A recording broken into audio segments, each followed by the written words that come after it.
हाँ बैठने दो यहीं कर लें, थोड़ा सा दूर यहाँ बस करके बैठा लो थोड़ा सा। अध्यक्ष जी आप शुरू कर लेना। अध्यक्ष जी शुरू करेंगे, फोटो बाद में लेना, जो शामिल हो रहे हैं तो हम लोग एक साथ खड़े हो जाएंगे सर, ठीक है? एक साथ जो इनके साथ हैं, इन्हें बैठ लो, पटेल जी को यहाँ कुर्सी दो, आगे दो कुर्सी हैं।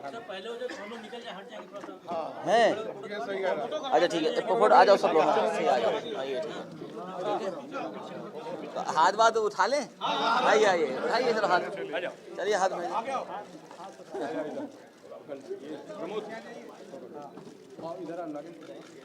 सब लोग हाथ उठा लीजिए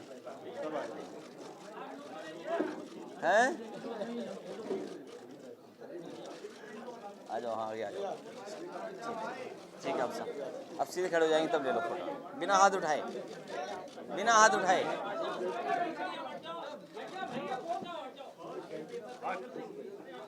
आज हो गया, चलिए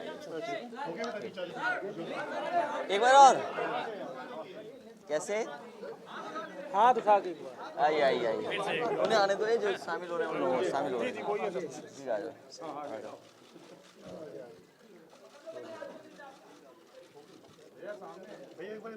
ठीक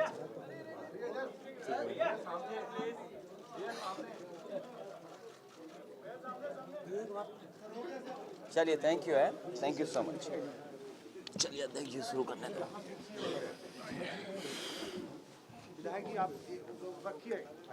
सम्मानित पत्रकार भाइयों, मुझे सूचित करते हुए अत्यंत हर्ष हो रहा है। समाजवादी पार्टी के राष्ट्रीय अध्यक्ष, आवाज कम कर दो भाई, माननीय अखिलेश यादव जी के मजबूत नेतृत्व पर लगातार लोगों का विश्वास बढ़ता जा रहा है और समाजवादी पार्टी में बड़ी तादाद पर लगातार लोग शामिल हो रहे हैं। आज समाजवादी पार्टी के राष्ट्रीय अध्यक्ष माननीय अखिलेश यादव जी के नेतृत्व में जो लोग समाजवादी पार्टी में शामिल हो रहे हैं, मैं वो नाम आपके सम्मुख प्रस्तुत करता हूं। श्री प्रमोद कुमार मौर्य, पूर्व जिला पंचायत अध्यक्ष प्रतापगढ़। श्री सत्यभान सिंह साक्य, पूर्व लोकसभा प्रभारी बसपा एटा। श्री राहुल कुमार मौर्य, पूर्व प्रत्याशी बहुजन समाज पार्टी अमेठी। श्री राजेंद्र कुमार मौर्य, अध्यक्ष जिला युवा व्यापार मंडल देवरिया। श्री वीरेंद्र कुमार मौर्य, पूर्व zonal coordinator Bahujan Samaj party Faizabad मंडल। श्री जितेंद्र कुमार मौर्य, रायबरेली। श्री राधेश्याम सरोज, जिला पंचायत सदस्य इलाहाबाद। श्री राघवेंद्र सिंह चौहान, जिला पंचायत सदस्य प्रतापगढ़। जी, ये सब बहुजन समाज पार्टी से। नहीं बीच में थोड़े दिन भाजपा में थे, नहीं जैसे 70 नहीं हाँ जी बाद में बता देना, बाद में पूरा। श्री ज्ञान प्रकाश मौर्य पप्पू, बाद में बता देना पूरा। बदलापुर जौनपुर। श्री लाल बहादुर सरोज, प्रतापगढ़। श्री रमेश मौर्य, जौनपुर। श्री लाल बहादुर मौर्य, जौनपुर। श्री रमाशंकर मौर्य, प्रतापगढ़। श्री दशरथ मौर्य, अध्यक्ष कुशवाहा महासभा देवरिया। श्री मनोज कुशवाहा, प्रदेश अध्यक्ष उत्तर प्रदेश मोदी विचार मंच। श्री सर्वेश मौर्य, वरिष्ठ भारतीय जनता पार्टी नेता सलेमपुर देवरिया। श्री मोनू कुशवाहा, युवा छात्र नेता जिला देवरिया। श्री राजकुमार मौर्य, ब्लॉक प्रमुख अमेठी। श्री राम यज्ञ मौर्य, प्रधान मोचवा अमेठी। वो बाहर है। श्री राजेश कोरी, देख रहे होंगे, पूर्व विधानसभा अध्यक्ष अमेठी। श्री मकबूल खां, अमेठी। श्री विनीत साक्य, प्रधान ताजपुर एटा। श्री वीरेंद्र साक्य, अध्यक्ष साधन सहकारी समिति एटा। श्री बेचेलाल साक्य, नगर अध्यक्ष साक्य समाज एटा। श्री रिंकू साक्य एटा। श्री अमर सिंह साक्य एटा। श्री विनोद कुमार मौर्य इलाहाबाद। श्री पप्पू मौर्य इलाहाबाद। श्री राजन कनौजिया, अध्यक्ष धोबी महासभा बलिया श्री मनोज कनौजिया बलिया, श्री राजेश राजभर बलिया, श्री बेचन निषाद महाराजगंज पूर्व प्रत्याशी फरेदा, श्री ब्रजलाल पासी गोरखपुर,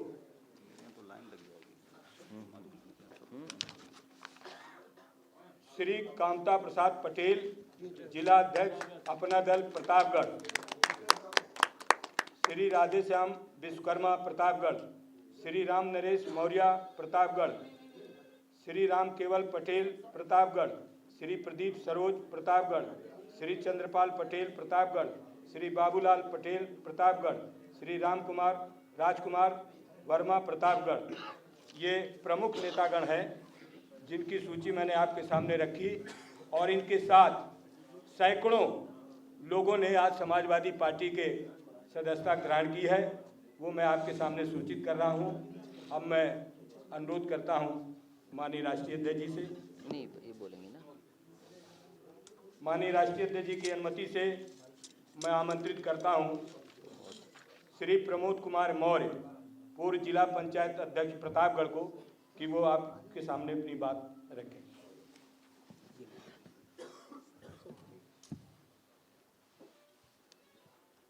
उत्तर प्रदेश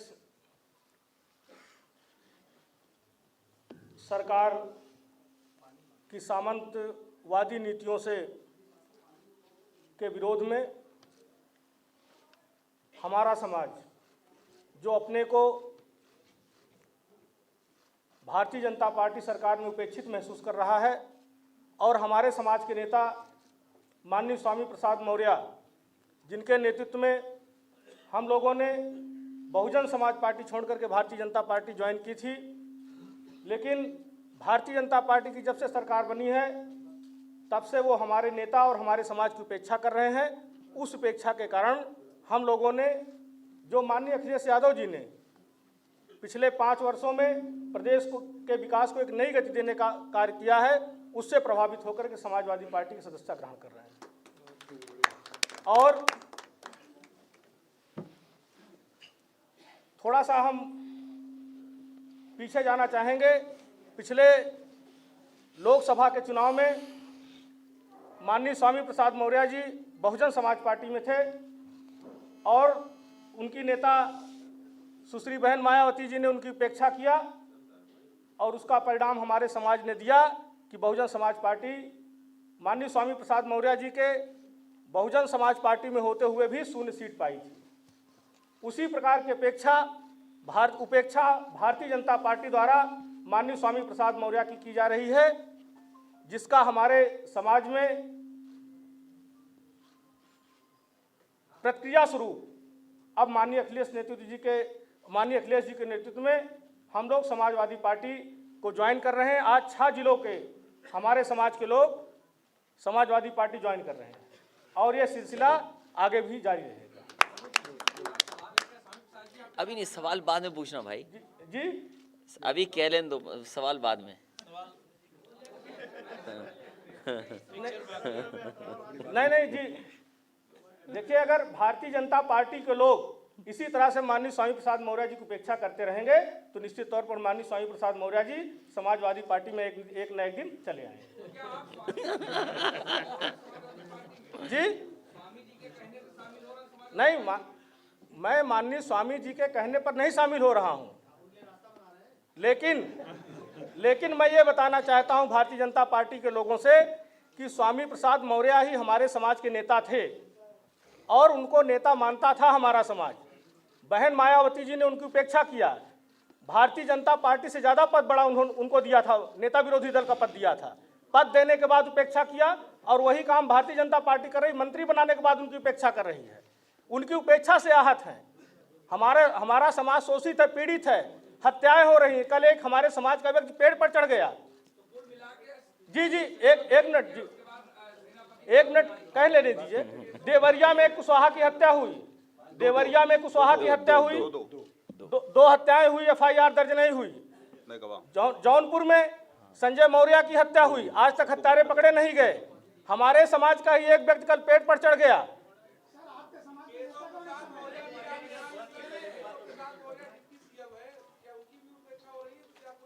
जी देखिए, केशव प्रसाद मौर्य जी हमारे समाज के नेता नहीं थे। वो जी मौर्य होने से कोई नेता नहीं होता।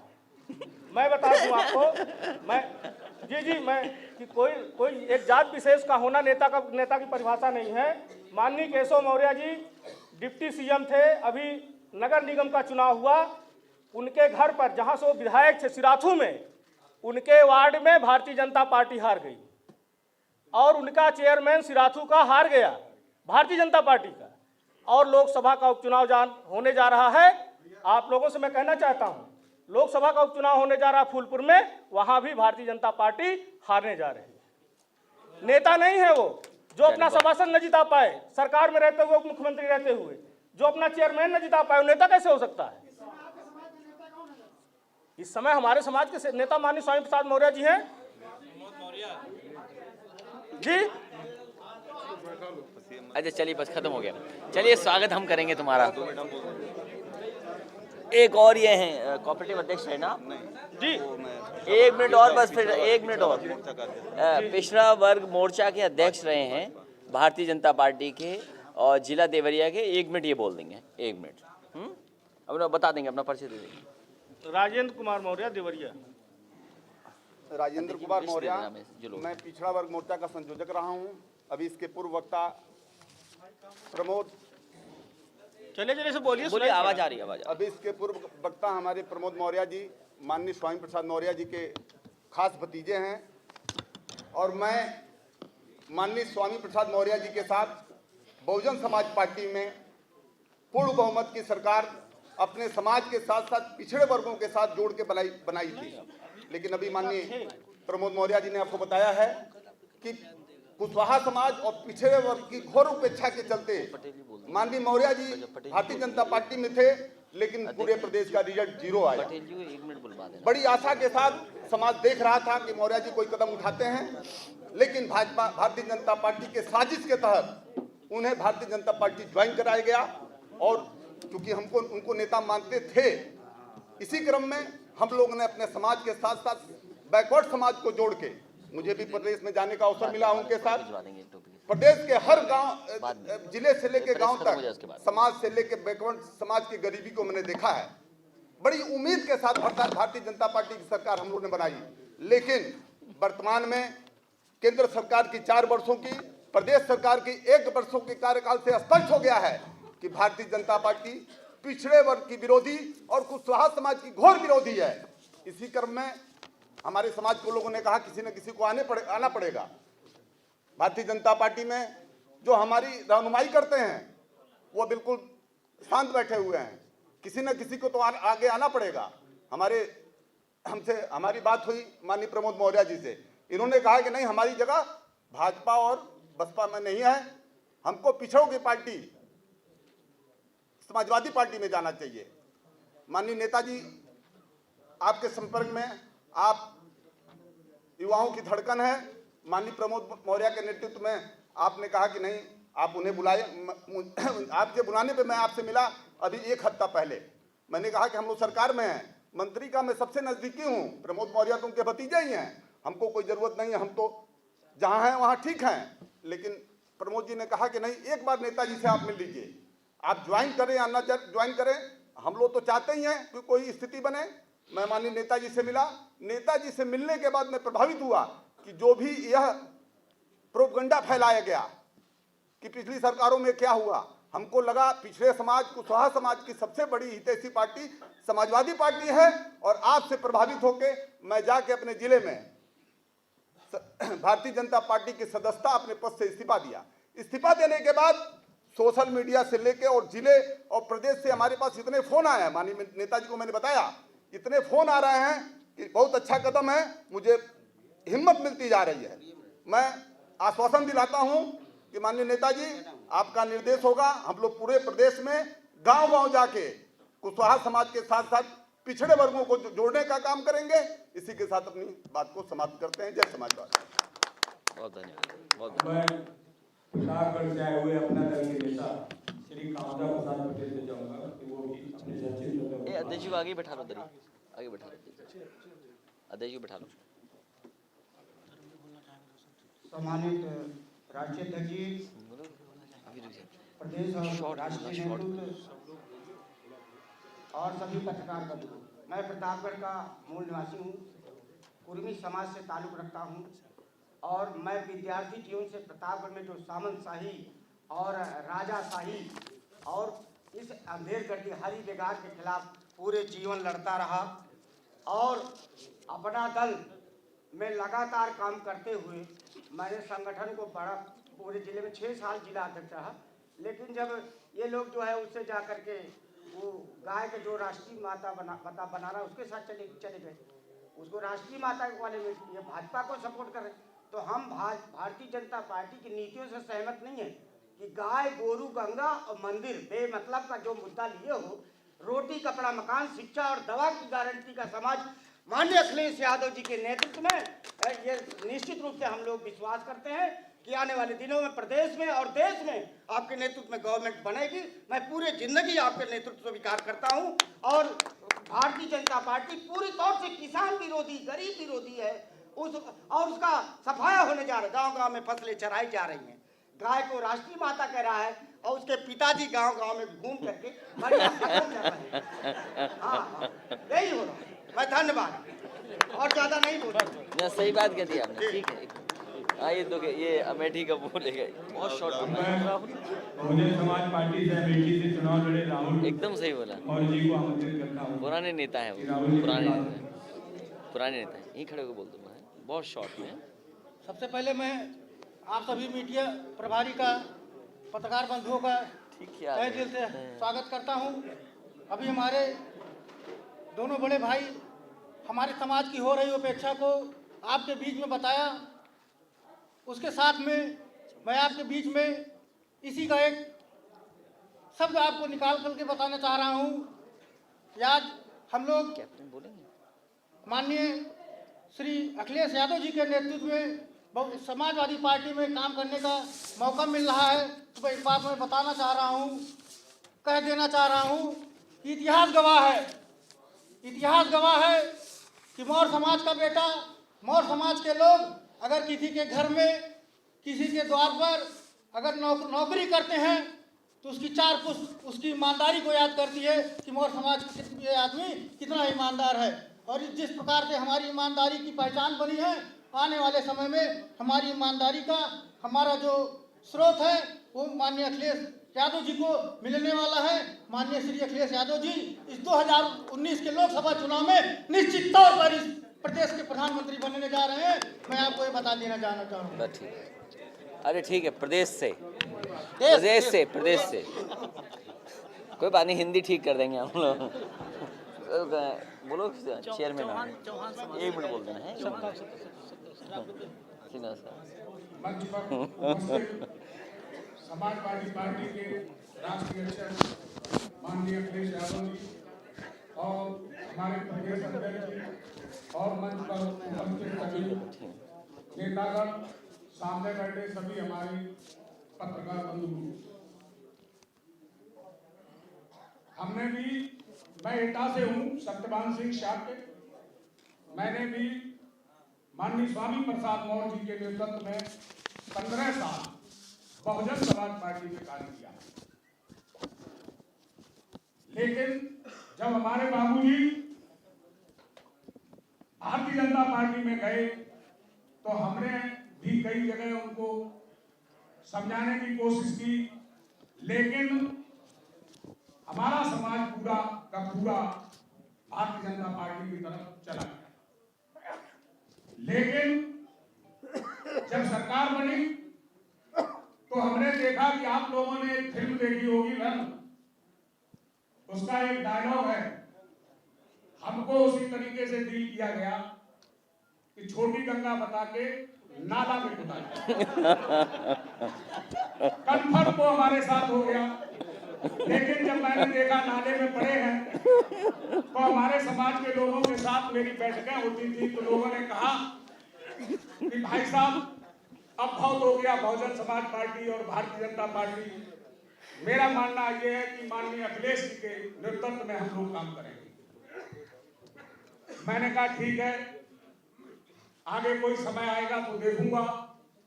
उस टाइम हमारे भाई प्रमोद मौर्य जी का टेलीफोन पहुंचा हमारे पास कि ऐसे ऐसे बात है। मैंने कहा मैं तैयार हूँ। मेरे बड़े भाई इधर अजय यादव जी बैठे हैं, इनसे हमारी बात हुई तो इन्होंने कहा मैं तो आ गया, भैया तुम भी आ जाओ तो और भी बल मिलेगा। मैंने कहा ठीक, मैं भी आऊंगा। मेरी भारतीय जनता पार्टी के लोगों से बात होती है। कल भी हमारे यहाँ कई छापे मारे गए, कई लोग आए कि भाई साहब आपने ये क्या कहा, ये क्या कर डाला। मैंने कहा ये मैं तुम्हें 2019 में बताऊंगा मैंने ये क्या कर डाला, और 2022 में आपको आपकी औकात बता दूंगा। इसी के साथ मैं अपनी वाणी को विराम देता हूँ। बहुत है। चौहान समाज से चौहान बैठो बैठो, चौहान बहुत शॉर्ट है बोलना, बहुत शॉर्ट चौहान है। बस अपना परिचय देना। राघवन चौहान। बैठो। इस सदस्य ग्रहण समारोह में हमारे परिचय दे दो बस अपना। भैया श्री अखिलेश जी, पूर्व मुख्यमंत्री, आज मैं समाजवादी पार्टी की सदस्यता ग्रहण कर रहा हूँ। इसके पहले मैं बहुजन समाज पार्टी में बूथ स्तर से लेकर के मंडल के पदाधिकारी रहा हूँ, लेकिन बहुजन समाज पार्टी जो उनका मिशन कभी दूसरा था, अब उनका मिशन दूसरा हो गया। बहन जी कहती हैं कि यहाँ धन्ना सेठों की जरूरत नहीं, लेकिन टिकट में चाहे राज्यसभा का टिकट हो, चाहे विधान परिषद का टिकट हो, जो भी टिकट है वो धन्ना सेठों और पूंजीपतियों को हथे दे करके उन्हें भेजती है। और हम जैसे कार्यकर्ताओं की वहाँ पे कोई अहमियत नहीं रह गई, कोई वैल्यू नहीं रह गई, क्योंकि हम लोग जमीनी कार्यकर्ता है। मैं उससे आहत होकर के मैं समाजवादी पार्टी की सदस्यता ग्रहण कर रहा हूँ, और उत्तर प्रदेश की पूर्व सरकार में रहे श्री अखिलेश यादव जी, तमाम अच्छी योजनाओं को उन्होंने लाया, उससे उनके कार्यों से मैं बहुत प्रभावित हूँ। और इनके नेतृत्व में जिस तरह से मैं बसपा में ईमानदारी से काम किया करता था, उसी तरह से मैं समाजवादी पार्टी में पूरी तरह ईमानदारी से काम करूंगा, और इनके बताए गए दिशा निर्देश पर जो भी इनका दिशा निर्देश होगा मैं इनके अनुसार काम करूंगा, और आने वाले सभी चुनाव में कंधे से कंधा मिला करके समाजवादी पार्टी के कार्यों को आगे बढ़ाने का काम करूंगा। जय हिंद।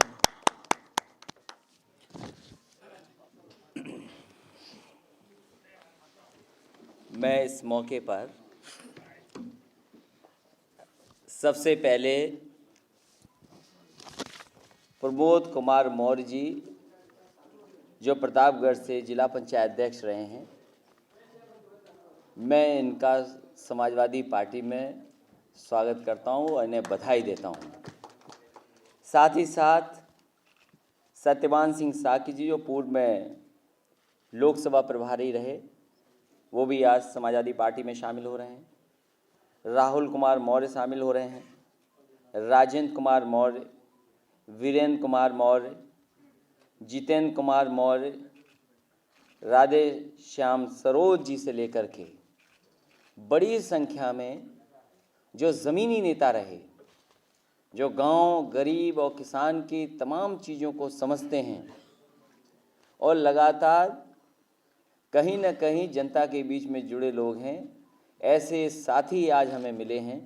मैं इन तमाम साथियों का बहुत बहुत धन्यवाद और बहुत बहुत बधाई देता हूं। साथ ही साथ प्रतापगढ़ के कामता प्रसाद पटेल जी और उनके बहुत सारे सहयोगी साथी हैं, राधेश्याम विश्वकर्मा, राम नरेश मौर्य, बड़ी संख्या में जो साथी आए हैं, मैं उनका भी स्वागत करता हूं। और लगातार समाजवादी पार्टी का प्रयास रहेगा,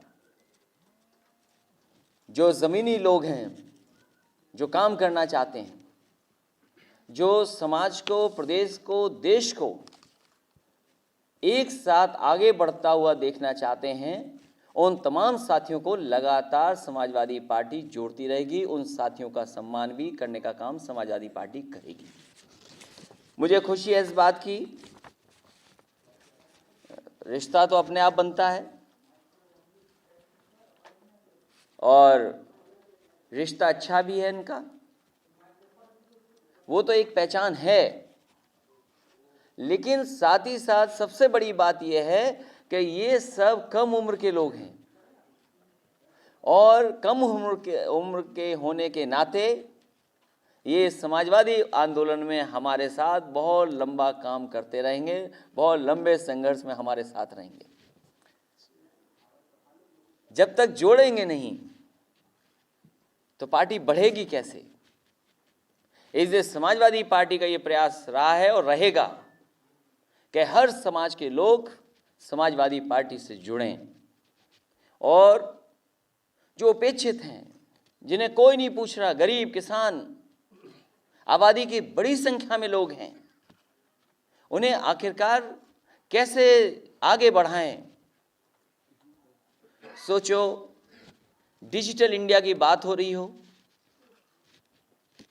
देश की खुशहाली की बात हो रही हो, देश में तरक्की की बात हो रही हो, किसान को सब कुछ दे दिया, बजट से भी मिल गया, बातों से भी मिल गया, और ऐसे सपने दिखा रहे हैं बीजेपी के लोग कि न केवल निराश हो रहे हैं वो लोग, दुख पैदा उनके अंदर हो रहा है और कष्ट है उनके अंदर।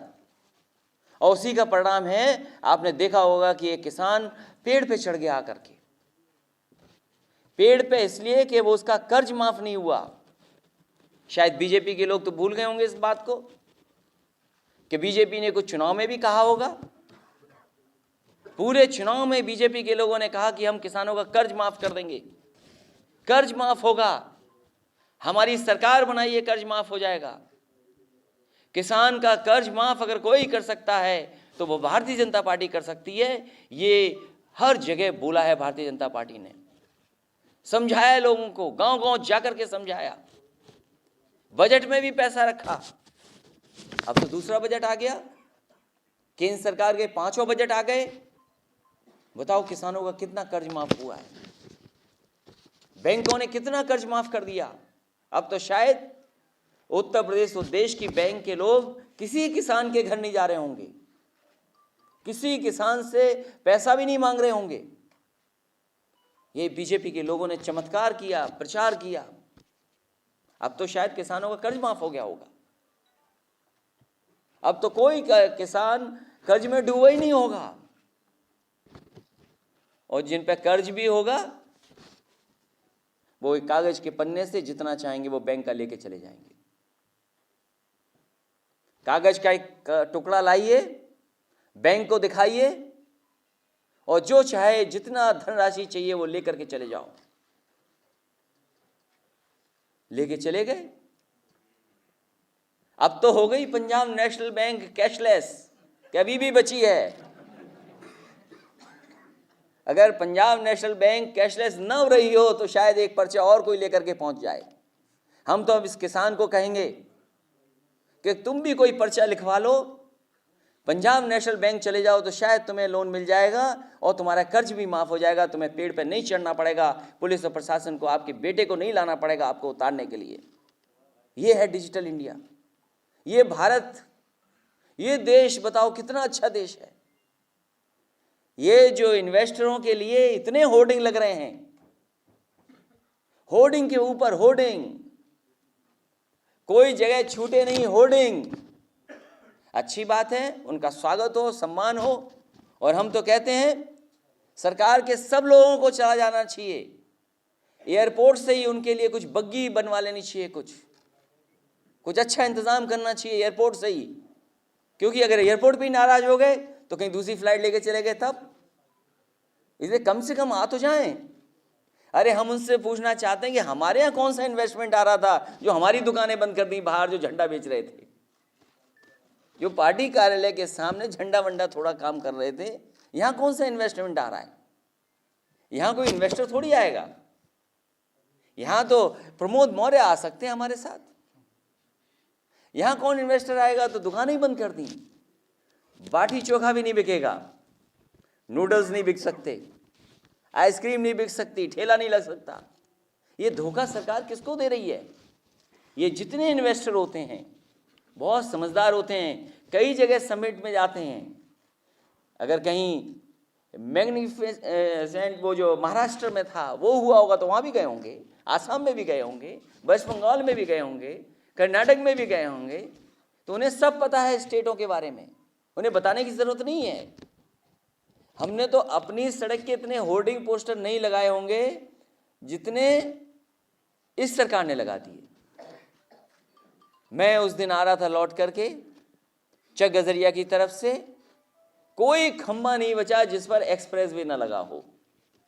हम बधाई देना चाहते हैं सरकार को कि उन्होंने बहुत अच्छा आगरा लखनऊ एक्सप्रेस वे बनाया है। हम बीजेपी के लोगों को बधाई देना चाहते हैं कि आगरा लखनऊ एक्सप्रेस वे आपने बहुत सुंदर बनवाया है, बहुत अच्छा बनवाया है, आपको बहुत बहुत बधाई। इसी बहाने शायद कुछ इन्वेस्टमेंट आ जाए।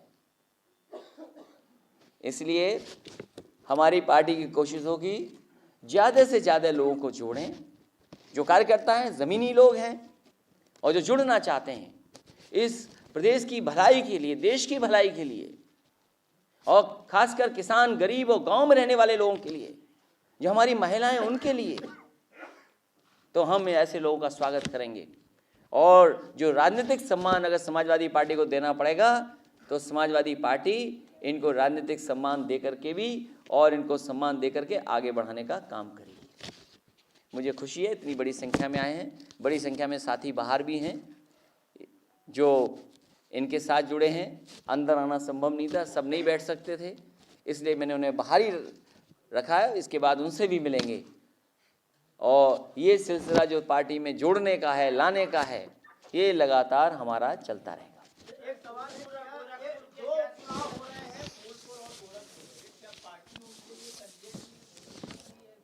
भाई बिना कैंडिडेट के चुनाव कैसे होगा? कांग्रेस ने उम्मीदवार घोषित कर दिए हैं, जो आप प्रयास कर रहे थे लगातार विपक्षी एकता के आकर के और चुनाव को माना जा रहा था, आप प्रयास कर रहे थे, हर मन से आप ये बात कह रहे थे कि इस तरह का कुछ होना चाहिए। उपचुनाव जो दोनों हो रहे हैं, बहुत कुछ जनता उसमें निर्णय लेगी, गोरखपुर की जनता भी और आपके फूलपुर की भी जनता, और हमारे दोनों लोकसभा की जनता से अपील भी है, निवेदन भी है और उनसे सहयोग भी मांग रहे हैं कि अब तो दिल्ली के 5 बजट देख लिए हैं और उत्तर प्रदेश के 2 बजट देख लिए हैं, अब तो बीजेपी पे कुछ दिखाने के लिए बचा ही नहीं होगा, अब तो 19 को चुनाव आ जाएगा। इसलिए हमारी मदद करें वहाँ के लोग।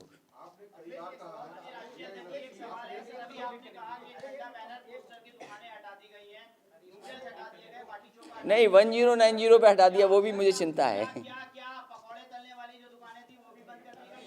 नहीं, उसमें एक, हालांकि एक शेयर कर लूँ जोक आपसे,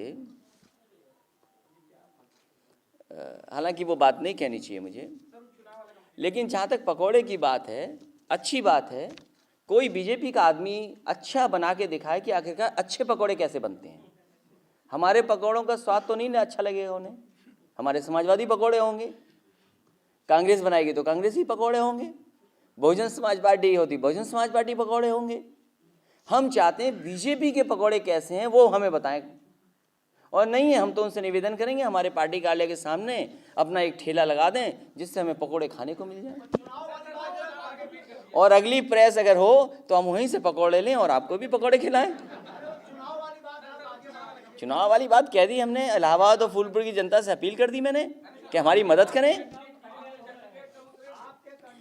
अच्छा, आपको इतनी क्यों चिंता, हमें बीजेपी के बता दो कौन है, हमारे दोनों की पता हो जाए कि बीजेपी ने भी नहीं तय किया अभी। आप पकौड़े की बात कर रहे थे, आपने कई बार कहा है कि जो मूल विषय है, मूल इश्यूज हैं, उससे बीजेपी ध्यान हटाने में माहिर है, तो आप क्या करेंगे वो मूल विषय से, मूल इश्यू से ध्यान ना हटा? अभी तो बीजेपी उलझी हुई है, कुछ बैंक से पैसा चला गया है, वो ज़्यादा नहीं गया, थोड़ा बहुत ही गया है, उसी में उलझी हुई है बीजेपी। मैंने आपसे और कई मौक़ों पर कहा और फिर मैं कहता हूँ, बीजेपी भ्रष्टाचार खत्म करेगी कि नहीं करेगी ये सवाल बड़ा है। नोटबंदी का कितना प्रचार हुआ था, नोटबंदी का इतना प्रचार हुआ कि जिसकी कल्पना नहीं की जा सकती है, और क्या ये सच्चाई नहीं है कि नोटबंदी के बहाने न जाने कितने लोगों ने काला सफेद कर लिया होगा। ये तो एक कागज से निकली चीज। एक कागज आ जाए तो बैंक कितना पैसा दे देगी, और हमारा गरीब अगर पेड़ पे भी लटक जाएगा और फांसी दे देगा तो उसका कर्ज माफ नहीं होगा। जनता देख रही है, मैंने कहा जनता देख रही है, सब समझ रही जनता। और हमारे एटा के चेयरमैन रहे हैं, वो उस जिले में एक जगह पर उन्होंने ठीक कहा कि कुछ बताया और कहीं कुदा दिया। बीजेपी ने कहा कि हम 15 लाख रुपए देंगे, अकाउंट में आए नहीं। उन्होंने कहा हमने कहा ही नहीं कभी। उन्होंने कहा हम नौकरी दे देंगे। और फिर ये जो बजट आया है, कम से कम बीजेपी के लोग बताएं तो सही एक्सप्रेस वे होता क्या है। फिर एक्सप्रेस वे बनना है, बड़ा बनना है, नकल भी करनी है, वैसा ही बनाना है, उससे अच्छा भी बनाना है, तो कैसे बनेगा? 1000 करोड़ रुपए बन जाएगा क्या? और हमने तो कहा कि बीजेपी ने हमें नई पहचान दे दी कि आप बैकवर्ड हो, आप पिछड़े हो, आप कुछ नहीं जानते। तो कम से कम हमने उनसे कम समय में सड़क बना दी। आप अगड़े हो, फॉरवर्ड हो, तो हमसे जल्दी बना के दिखा दो सड़क। क्यों नहीं बनाते हो आप? किसने रोका है पूर्वांचल को? कल मैं गाजीपुर गया था, जिस सड़क को मैंने दिया था, जिस सड़क को मैंने दिया, बीजेपी के लोग एक नई सड़क बताते हैं, अखबारों में पढ़ने को मिलता है। बीजेपी के लोग एक नई सड़क बनाना चाहते हैं, नई तरीके की सड़क है जो 3 पीढ़ी में चलेगी। सड़क 3 पीढ़ी वाली सड़क। और हम जो बना रहे थे 4 पीढ़ी वाली सड़क, उसमें बजट ही नहीं दिया। जो गाजीपुर में तालीघाट और 12 रोड है, वो हमने आरसीसी दी, सीमेंट कंक्रीट सीसी रोड दी। तो उनकी 3 पीढ़ी तक चलने वाली सड़क है। हमारी सड़क पे इसलिए नहीं पैसा दिया जा रहा क्योंकि वो 4 पीढ़ी चलेगी।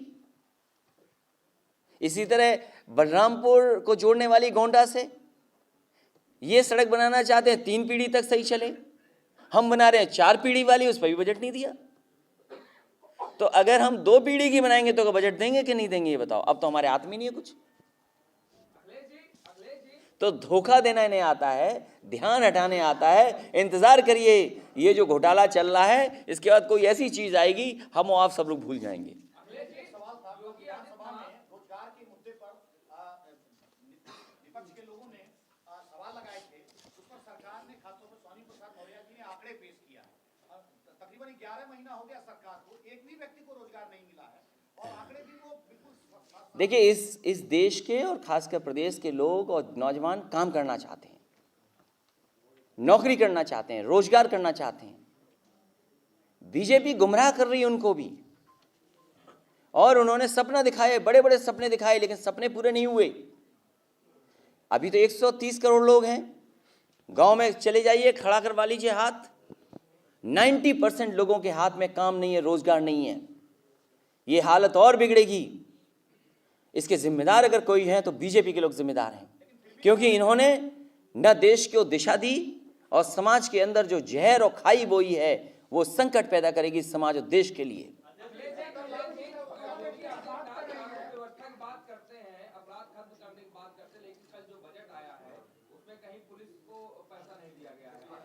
पुलिस पैसा ले रही है कि पुलिस को पैसा मिलेगा?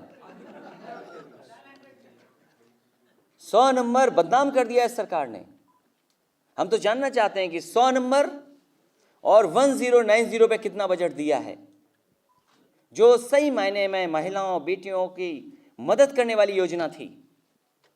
1090 के पे बजट क्या है? 100 नंबर सबसे बेहतरीन व्यवस्था है, और उस व्यवस्था को और अच्छा किया जाएगा तो और मदद मिल सकती है आम लोगों को। कानून व्यवस्था नहीं ठीक होगी, क्योंकि बीजेपी के लोग कानून व्यवस्था ठीक नहीं करना चाहते, वो कानून व्यवस्था बिगाड़ना चाहते हैं। अभी सुनने में आया है फिरोजाबाद में पुलिस पर हमला हुआ है, पुलिस पे हमला हुआ है। न जाने कितनी जगह पुलिस पिटी है, बरेली में पिटी है पुलिस, और ये कहते हैं कि इनकाउंटर से कानून व्यवस्था ठीक हो जाएगी। इनकाउंटर की परिभाषा क्या है? कई वरिष्ठ अधिकारियों से हमने भी बातचीत की। इनकाउंटर, हम तो केवल ये जानना चाहते हैं कि लखनऊ में बीजेपी के पूर्व विधायक के बेटे की उसके घर पे हत्या हो जाए, लेकिन जिस अपराधी ने किया वो काम उसका इनकाउंटर नहीं होगा। एक अपराधी 9 गोलियां चलाएगा, टीवी पर रिकॉर्डिंग है, 1, 2, 3, 4 गोलियां, 5 गोलियां, 6, 7, 8, 9 गोलियां, लेकिन उसका इनकाउंटर नहीं होगा। खाना खाने गया कोई, छोटा झगड़ा हो गया, उसने पीट पीट करके मार दिया, लेकिन उस अपराधी का इनकाउंटर नहीं होगा। जितेंद्र यादव नोएडा का, घर से आ रहा है, कहीं शादी से आ रहा है, कहीं जा रहा है, पुलिस इसलिए इनकाउंटर कर रही है क्योंकि प्रमोशन उसको मिल जाए। और डीजीपी पूछते हैं कि इनकाउंटर करके आयो कि नहीं आयो, इनकर करके। ये भय पैदा कर रही है सरकार। लेकिन मुझे खुशी है उत्तर प्रदेश की जनता में जो नाराजगी है, जिस समय वोट डालने का मौका मिलेगा इस जनता को, वो बताएगी नाराजगी क्या है। इसलिए ये धोखा दे रहे हैं, लोगों को डरा रहे हैं। कहते हैं ये संस्थाएं क्या हैं, जो विधान परिषद है वो संस्था नहीं है कोई। क्या सदस्य नहीं मांग कर सकते सीबीआई हो जाए जांच? क्यों सरकार पीछे हट रही है? और हमारे एक दलित को मार दिया था, पुलिस ने मार दिया दलित को। बताओ, ऐसी कितनी घटनाएं मैं गिनाऊं आपको। कहां गया रोमियो और वो एंटी रोमियो स्क्वाड, बेटियों के साथ, महिलाओं के साथ जो घटना हो रही। और किसान इनकी आंख खोलने के लिए मुख्यमंत्री आवास के पास आ गया। अगर अब भी आंख नहीं खुल रही सरकार की तो कब आंख खुलेगी? ये बजट के झूठे आंकड़ों से नहीं आंख खुलने वाली। ये बजट कोई बजट है, ये कोई गरीबों के लिए बजट नहीं है, ये महिलाओं के लिए नहीं है बजट कुछ। अरे लैपटॉप तो चलाना नहीं जानते, क्यों देंगे लैपटॉप? अब वादा छोटा छोटा लैपटॉप पे किया, हमने तो लैपटॉप बांट बांट के हम थक गए। हम पे ये आरोप लगाया कि हमने तो यादवों को केवल लैपटॉप दिया। ये एक्सप्रेसवे बना है कि यादव की लेन अलग है क्या कोई वहां? आप में से बहुत सारे लोग चले होंगे, कहीं आपको दिखी हो यादव वाली लेन तो बता दो हमें। लेकिन अब गाय का स्थान क्या है? जेल। बताइए, गाय मां को जेल भेज रही हैं लोग। गाय मां ही ने ठीक करेगी, देख लेना आप। और जो गाय मां के परिवार के लोग हैं वो किसानों को थोड़ा नुकसान पहुंचा रहे हैं, लेकिन किसान इन्हें ठीक कर देंगे। कौन सुरक्षित नहीं है? अब उस पर हमारा चिंतन नहीं है कुछ। उस पर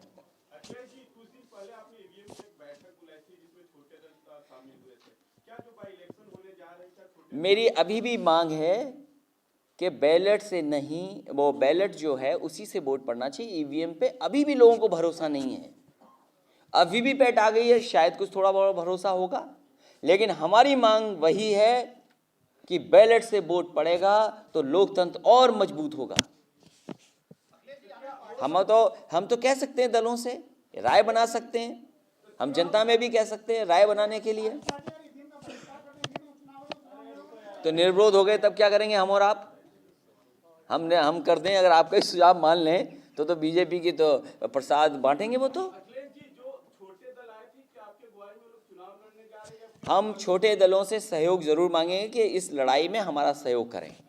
और जो यहाँ से एक सवाल आया था, उसमें भी मैं यही कहूँगा कि इस लड़ाई में बीजेपी के खिलाफ जो भी मजबूत दल है, अगर वो समझते हैं कि ये लड़ाई समाजवादी पार्टी लड़ सकती है और समाजवादी पार्टी का वर्कर जमीन पर है, तो कम से कम हमारा सहयोग करें, मदद करें। और जहाँ तक सवाल चुनाव का है, बहुत जल्दी नाम हो जाएंगे घोषित। हालांकि बजट पढ़ा, मैंने देखा, बड़ा अच्छा लगा कि अल्पसंख्यक और मुसलमान भाइयों के लिए भी बहुत बजट रखा है सरकार ने। कम से कम अब हमें ये नहीं कह पाएंगे कि सेकुलर आप ही हो। अच्छा हुआ कि बीजेपी भी सेकुलर बन गई। बीजेपी ये कहती थी सेकुलर पार्टियां हैं, खुश करने के लिए, संतुष्टि के लिए ये बजट दे रहे हैं। मुझे खुशी है इस बात की कि बीजेपी ने भी अल्पसंख्यकों का उतना बजट नहीं रखा जितना हम रखते थे, लेकिन थोड़ा बहुत तो बजट रखा है।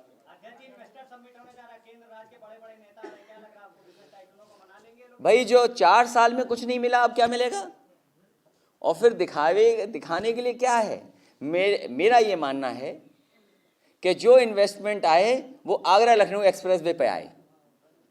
हमें खुशी होगी इस बात की कि ज़्यादा से ज़्यादा इन्वेस्टमेंट उसी पर आए और जो पूर्वांचल वाली सड़क बने उस पर आए, क्योंकि यही है जो इन्वेस्टमेंट लाएगी, हमारे प्रदेश की इकोनॉमी को बेहतर करेगी, हमारे प्रदेश के लोगों को जो नौजवान हैं उन्हें नौकरी और रोजगार ये सड़क देगी। इसलिए मैं चाहता हूँ इस सरकार को पूर्वांचल तक सड़क बनाना चाहिए, केंद्र से और पैसा मांगना चाहिए। अब तो प्रधानमंत्री जी भी आ रहे हैं, सुनने में आ रहा है, तो अगर प्रधानमंत्री जी आ रहे हैं तो 10,000 करोड़ नहीं, इकट्ठा पैसा ले लो। अब जितना एक्सप्रेसवे पूर्वांचल के बनने में खर्चा हो उतना पूरा पैसा ले लेना चाहिए केंद्र सरकार से, अगर चाहते हैं ये एक्सप्रेसवे बनाना तो, वरना एक्सप्रेसवे नहीं बन पाएगा।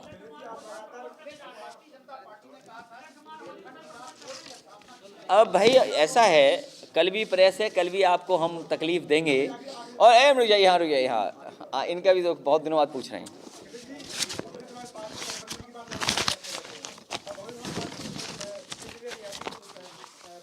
तो आज से हम भी कुछ नहीं बोलेंगे, आज से नहीं बोलेंगे हम भी। आज से केवल हम विकास की आपसे बात किया करेंगे, इंफ्रास्ट्रक्चर, सड़क, मेट्रो, इन्हीं पे बात करेंगे। कोई गठबंधन इस तरह की हम इधर उधर की बात नहीं करेंगे। हाँ, बैंकों का कुछ सुझाव दोगे तो हम जरूर आपका सुना करेंगे। भाई आप लोग भी चिट्ठी लिख करके किसी बैंक में चले जाओ तो हमारा आपका भी भला हो जाए। चलिए, बहुत धन्यवाद, कल फिर मिलेंगे हम और आप। तो वहाँ चलना पड़ेगा बाहर। जी जी जी जी जी,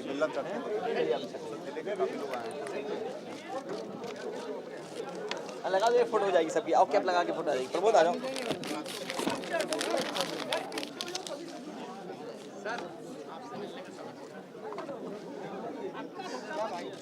अभी बाद में मिलेंगे हम सब। आइए आइए, आ जाओ। ये सब लोग जो ज्वाइन कर रहे हैं वही लोग आए, और लोग नहीं। सिक्योरिटी आ जाते हैं, आ जाओ, सीधा आ जाओ। हम बुला रहे हैं, ठीक है। क्या हाल है भाई?